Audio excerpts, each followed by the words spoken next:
कोल्हापूरच्या मातीतनं रांगड्या भाषेचं कोल्हापूरकरांचं हक्काचं चॅनल कोल्हापूर ब्रेकिंगला सबस्क्राईब करा आणि बेल आयकॉनला क्लिक करायला विसरू नका। महाराष्ट्राचे आराध्य दैवत छत्रपती शिवरायांच्या पदस्पर्शाने पावन झालेला पन्हाळा हा गड आहे। मात्र या गडाच्या सौंदर्याला काही बिल्डर्स लोक बाधा आणत आहेत। एवढेच नाही तर हा गड डोंगर कपारीत असून गडाच्या पायथ्याला लागून असणाऱ्या डोंगरावरच डोंगर पोखरून प्लॉटिंगचा व्यवसाय करत आहेत। मुळात हा गड खचत आहे, गडाची दरड कोसळत आहे, गडाचे बुरुज ढासळत आहेत, गडाला लागून असणारे डोंगर खचत आहेत, भूस्खलन होत आहे। यातच हे बिल्डर अनेक ठिकाणी डोंगर पोखरून प्लॉटिंगचा गोरख धंदा करत आहेत।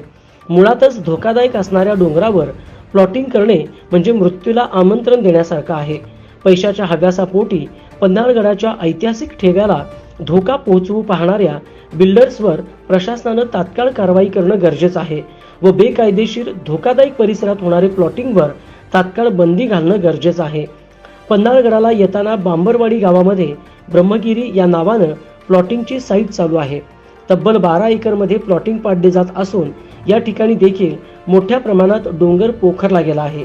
तसेच अनेक झाडांची कत्तल केली गेली आहे। यामुळे गडाच्या सौंदर्याला बाधा तर पोहोचली आहेच, शिवाय डोंगरावर असणाऱ्या प्लॉटिंगमुळे हा डोंगर खचून भविष्यात या ठिकाणी नागरी वस्ती होऊन मारींसारखी दुर्घटना होण्याची संभावना आहे।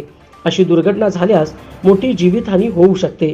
यामुळे भविष्यातील हा मोठा धोका लक्षात घेता या ठिकाणच्या प्लॉटिंगला प्रशासनानं तात्काळ बंदी घालावी अशी मागणी शिवसेनेचे जिल्हा प्रमुख सुजित चव्हाण यांनी पन्हाळा तहसीलदार माधवी शिंदे जाधव आणि प्रांताधिकारी समीर शिंगटे यांच्याकडे केली आहे।